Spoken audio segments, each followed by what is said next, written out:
Welcome, YouTubers and fellow Star Citizens.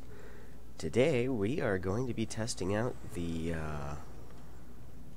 T16000m. I'm going to be doing my actual review for that. And, well, that's fascinating. I think we had a little bit of a glitch here. But at any rate, I'm trying to get my joystick review videos out here in the next couple days. I meant to do these a week ago, but got sick, and then got sick again. So basically, the last 2 weeks since Arena Commander's release, I've been under the weather, and if I cough a couple times during this review, I apologize.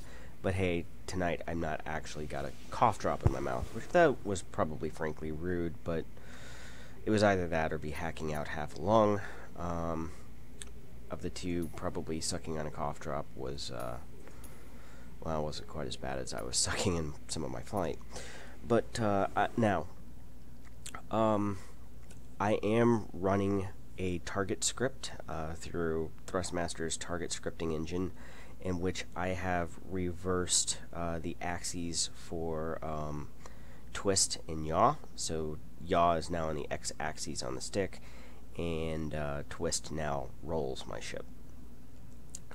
I've probably have logged my most flight time of the T16000m over the past 6 months. It's been maybe a little bit longer than 6 months, say about 7 months now. It's been my go-to joystick. I purchased this from Micro Center last November for $20. It was on sale.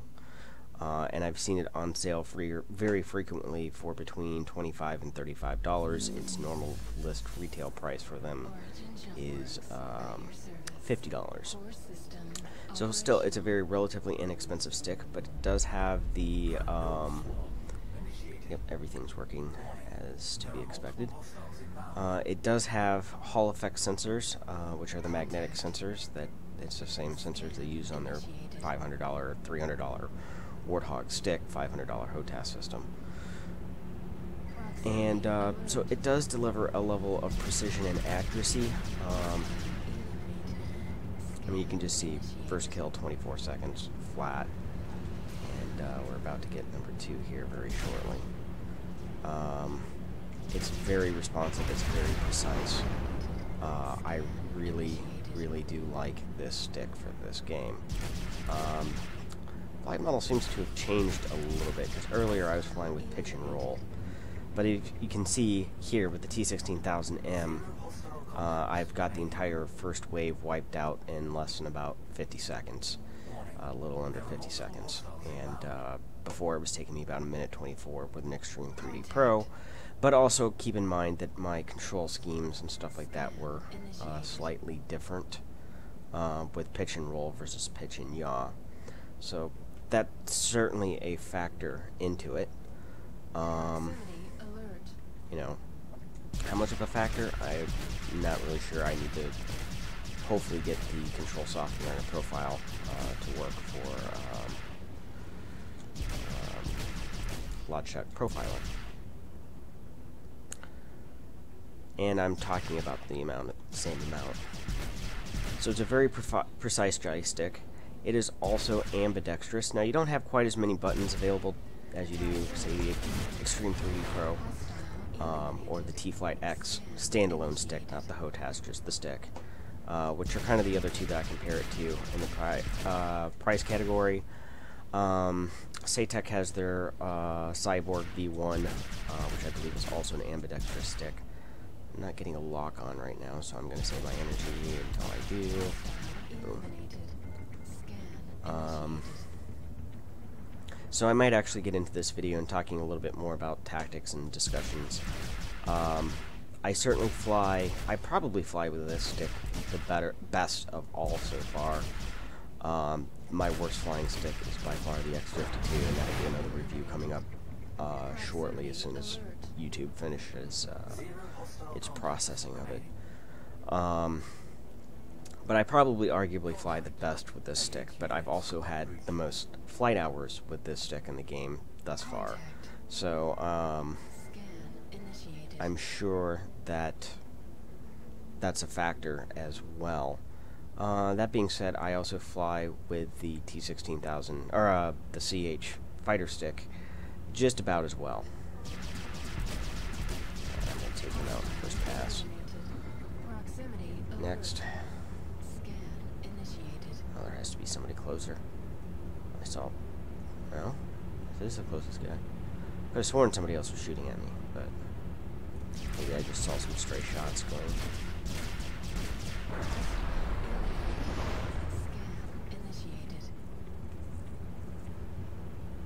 Knew there was another one there shooting at me. Finish off. Looks like my F shields are down. Yep, I'm taking hits. Come on. Now, for all of these videos, I'm trying to use the 300i as my baseline comparison. So I'm out. I'm missing a laser. So that's going to affect my time to kill just a little bit.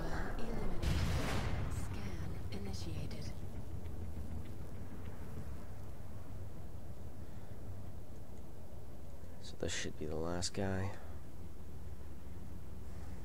Flare launched.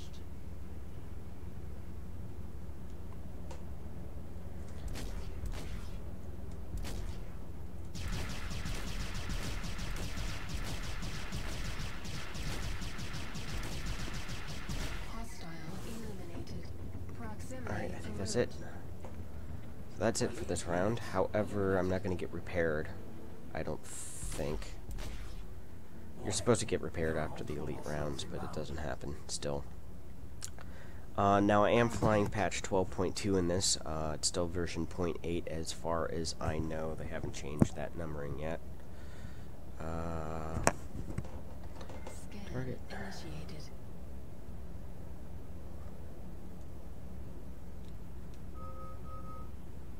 Achieved missile lock.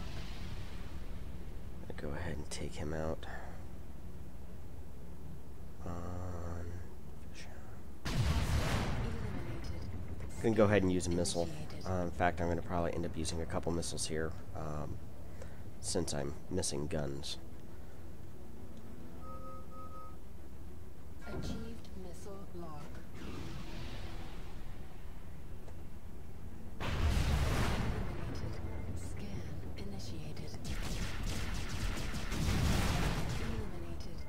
Missing a gun? No problem, still getting kills. Yeah, go ahead and splash him with a missile. Usually I'm more judicious, but whenever I've already taken damage like this, I'm sure how many rounds I'm going to get, so might as well use them or lose them. Now they have fixed the where you could eject and then get a free life. I don't want to say cheat, but bug. That's a good way of putting it, bug. Okay. So I'm going to have to fly around the station. Ouch. Almost. Oh, that didn't kill him. That did.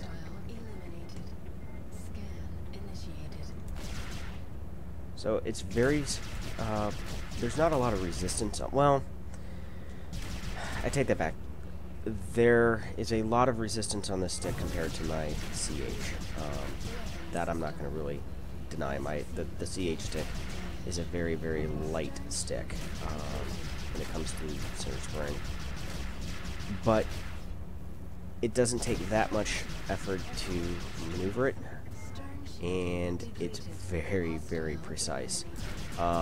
Anybody who's using a gaming mouse and claiming that they're awesome snipers and will just completely dominate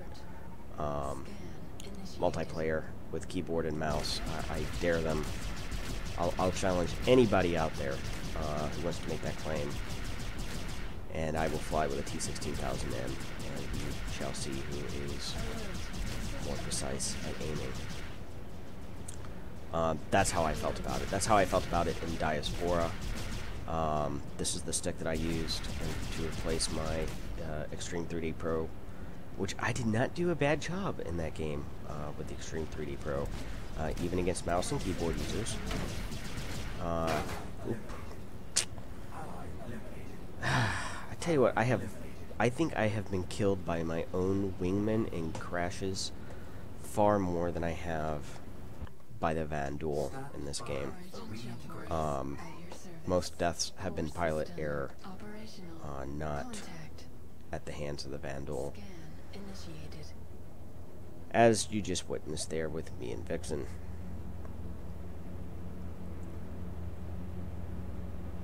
At least I got a fully working ship again, so that's going to make this very easy. Boom and zoom. Proximity alert.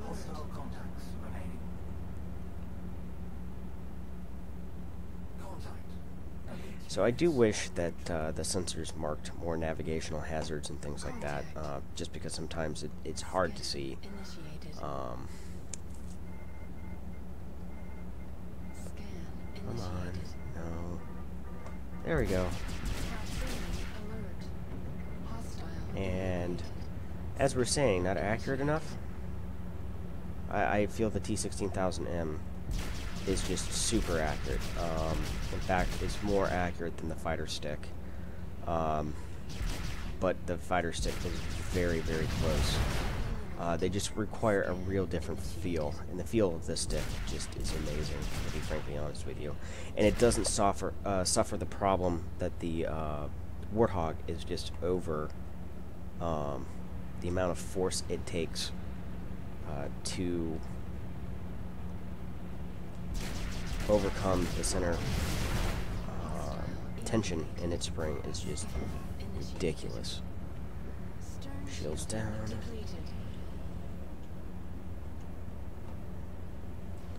On. Proximity alert. Refreshing shields.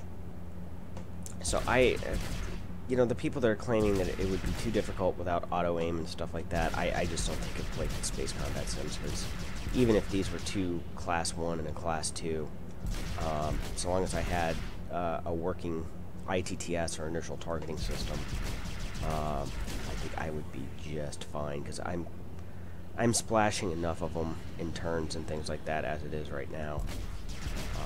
I don't think that's a problem. I think these are people who just... The devs aren't necessarily the best gamers, or at least not at this style of game. Like I said, tell me that you know, joysticks aren't accurate. I mean, I'm getting to the point with the T16000m after probably around 10 hours, 12 hours of flight time. I feel like I could just take things off if I was allowed to have basically fixed point guns. I could take parts off ships like a surgeon. So now I'm going to target a hunter. I can't kill him on the way in.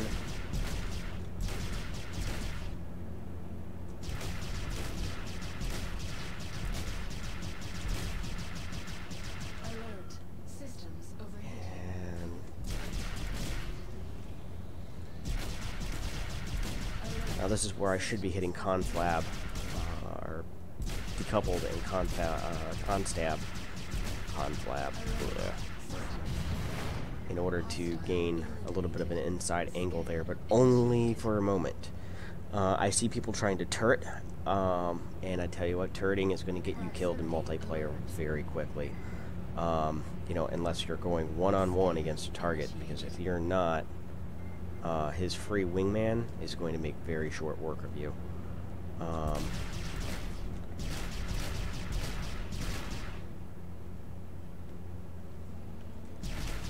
Now this is an example of what would be deemed dragon bag, where one of my AIs is dragging two bad guys, and I pick the biggest bad guy and then do that.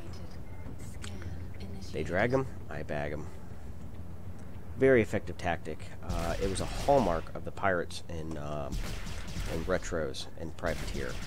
One would try to lead you, and his two wingmen would try to pick you off from the back. And sometimes some levels of the AI are very efficient at doing so.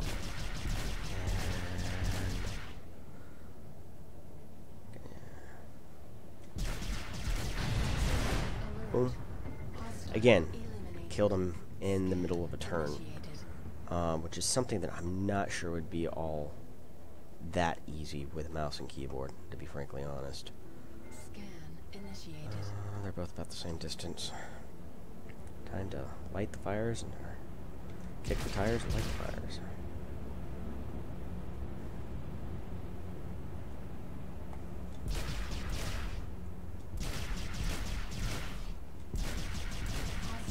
Now, that's a maneuver, again, comes straight out of Privateer.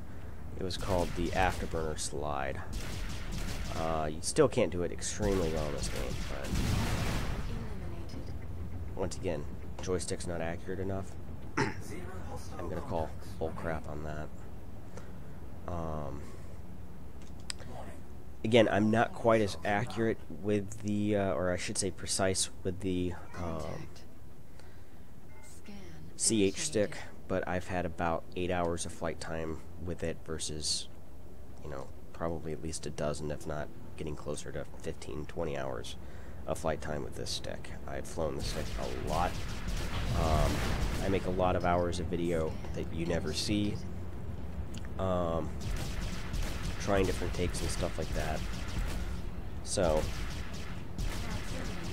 you know, I bet you I probably spend 2 to 3 hours shooting video for what one of these are for a 15, 20-minute video. Oh crap. Hand wasn't on. And I've got to get used to getting a hand on spacebar, and at this point, I'm beyond excuses. It's sheer laziness on my part.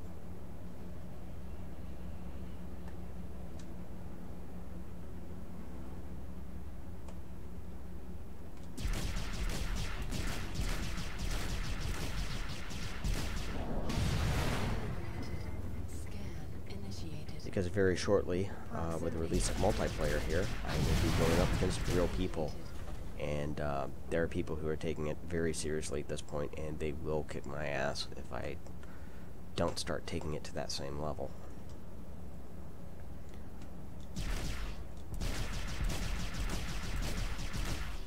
It's just like I've got to get used to flying in decoupled. But what annoys me about decoupled mode is how pitch and roll suddenly decide to swap their positions. I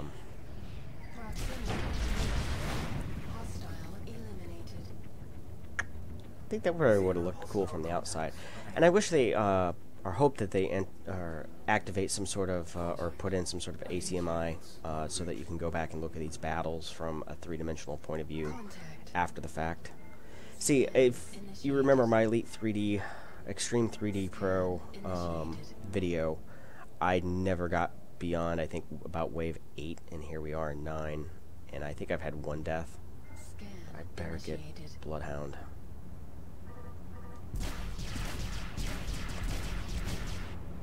Yep.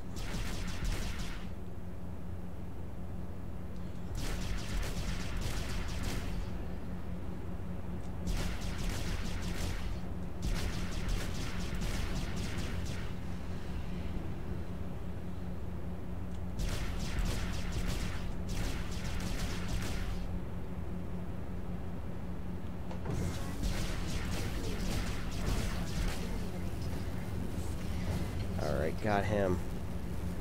Shit! I think I'm caught in the crossfire.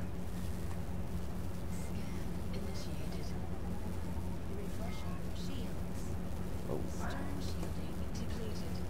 Yep, half shields are down.